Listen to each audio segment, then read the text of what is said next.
3. ¿Qué es la naturaleza? El hábito es equivalente a 10 naturalezas. Se siguió proclamando en mis oídos, y por fin lo entendí como un dicho profundo, que podía contener el «ábrete sésamo» educativo que yo estaba buscando. En primer lugar, ¿qué es la naturaleza? ¿Y qué es, precisamente, el hábito?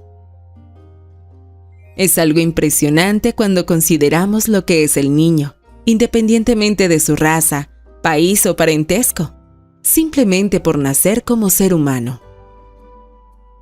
Todas las personas nacen con los mismos deseos primarios.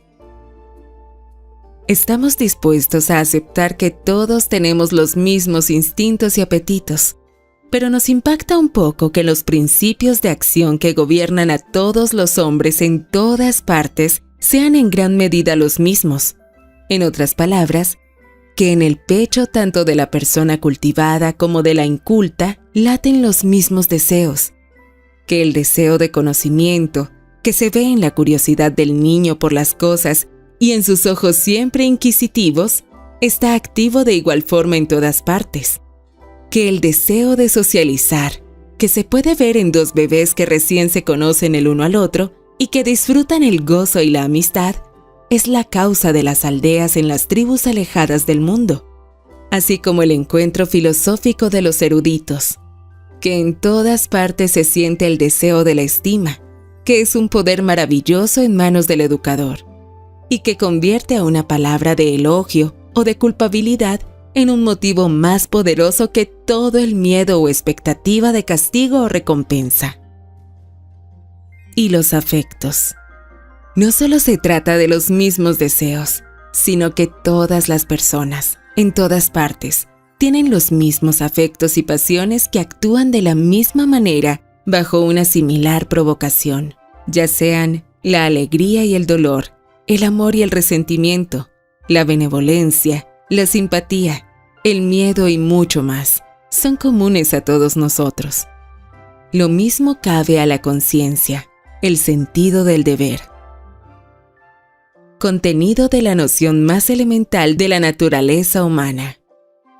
El Dr. Livingstone, el explorador David Livingstone, menciona que la única adición que debió hacer al código moral de algunas de las tribus de Zambezi, por muy poco que hayan obedecido a su propia ley, fue que un hombre no debería tener más de una esposa. Esta gente sin conocimiento del mundo europeo, ni ninguna enseñanza cristiana, sabían que hablar maldad, mentir, odiar, desobedecer a los padres y descuidarlos eran pecado. Así, no solo el sentido del deber es común a toda la humanidad, sino también la conciencia más profunda de Dios, por muy vaga que pueda ser. Todo esto y mucho más conforma la noción más elemental de la naturaleza humana. La naturaleza más la herencia. Aquí hace su entrada la herencia, y es en este punto, si se me permite, donde se hallan las 10 naturalezas, ya que ¿quién trata con el niño que es resentido, terco o imprudente porque nació con la naturaleza de su madre o la de su abuelo? Piense en el ojo que mira de tal manera, la acción de la mano repetida del padre al hijo, la forma particular de la escritura que puede reconocerse, como nos dice Miss Power Culp, en el caso de su familia a lo largo de 5 generaciones, el temperamento artístico, el gusto por la música o el dibujo que hay en algunas familias. He aquí la naturaleza y sus peculiaridades, confirmada, sellada, remachada, absolutamente defendida, se diría, contra cualquier intento de alterarla o modificarla. Se añaden las condiciones físicas. Una vez más, las condiciones físicas se presentan ante nuestros ojos. El niño débil y enclenque y el robusto travieso que nunca se enferma son por obligación diferentes entre sí en cuanto a la fuerza de sus deseos y emociones. La naturaleza humana es la suma de ciertos atributos. Entonces, ¿qué de los deseos, afectos y emociones naturales comunes a toda la raza? que de las tendencias con que cada familia lidia por descendencia y aquellas peculiaridades que el individuo debe a su propia constitución física y cerebral.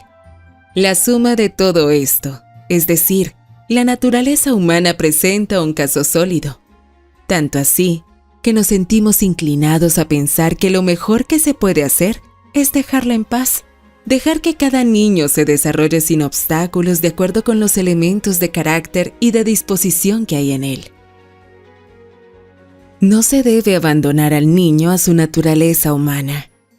Esto es precisamente lo que la mitad de los padres en el mundo y las 3/4 partes de los educadores se conforman con hacer. ¿Y cuál es la consecuencia?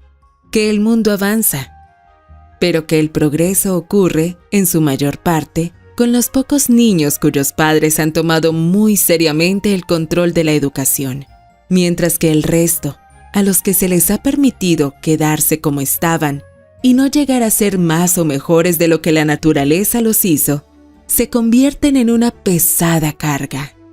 Porque, ciertamente, el hecho es que no se quedan como ellos eran. La verdad inmutable es que el niño que no está siendo constantemente elevado a un nivel cada vez más alto, se hundirá a un nivel cada vez más bajo. Por consiguiente, es tanto el deber de los padres educar a sus hijos en fortaleza y propósito moral y actividad intelectual, así como alimentarlo y vestirlo, y eso a pesar de su naturaleza, si fuera necesario. Es cierto que existen circunstancias arbitrarias que intervienen y convierten en un hombre al niño cuyos padres no le enseñaron disciplina, pero esta es una ayuda fortuita con la cual el educador no tiene ninguna garantía de recibir.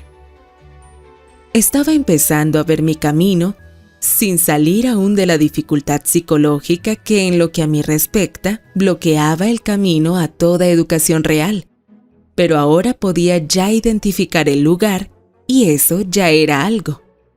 En resumen, la voluntad del niño es lastimosamente débil, más débil en los hijos de los débiles y más fuerte en los hijos de los fuertes, con la que casi nunca se puede contar como facultad en la educación. La naturaleza del niño, su naturaleza humana, al ser la suma de lo que él es como ser humano y de lo que le corresponde por su origen, y lo que él es como resultado de su propia constitución física y mental, tal naturaleza es incalculablemente fuerte. El problema que enfrenta el educador. El problema para el educador es dar al niño control sobre su propia naturaleza, prepararlo para que éste pueda manejarse con respecto a los rasgos que llamamos buenos como a los que llamamos malos, ya que hay muchos hombres que naufragan sobre la roca de lo que creían que era su virtud característica, por ejemplo, su generosidad. La gracia divina trabaja sobre las líneas del esfuerzo humano. Al buscar una solución a este problema, no subestimo la gracia divina, por el contrario, pero no siempre comprendemos suficientemente el hecho de que la gracia divina causa efectos sobre las líneas del cultivado esfuerzo humano. Por ejemplo, que el padre que se toma la molestia de comprender de qué se trata educar a su hijo, merece y con seguridad recibe apoyo de lo alto, y que Rebeca, por decir, no tenía derecho a criar a su hijo para que fuera tú, gusano de Jacob, al confiar que la gracia divina, diciéndolo con reverencia, lo ayudaría a salir adelante. A pesar de ser un hombre piadoso, hijo de padres piadosos, salió adelante, pero sus días, se queja al final, fueron pocos y malos, en palabras de Jacob cuando se encuentra con Faraón de Egipto. La confianza de los padres no debe ser letárgica. De hecho, esta es la expectativa de muchos padres cristianos. Dejan que el niño crezca libre como la zarza silvestre, produciendo sin control lo que hay en él, ya sean espinas, flores ásperas, frutas insípidas. Confiando, ellos dirán, que la gracia de Dios podará, arreglará la tierra y arreglará las ramas rebeldes que yacen por todos lados, y su confianza no siempre está fuera de lugar, pero el pobre hombre sufre angustia, se desgarra en el proceso de recuperación que sus padres podrían haberle evitado si hubieran entrenado los primeros brotes que pronto se convertirían en el carácter de su hijo. La naturaleza, por tanto, aunque es fuerte, no es invencible. Y en el mejor de los casos, no se le debe permitir a la naturaleza una cabalgata desenfrenada.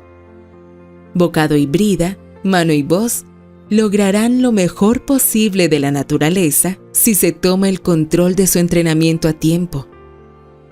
Pero deje que la naturaleza haga lo que quiere hacer, tal como los ponis salvajes, y ni la espuela ni el látigo lo amansarán.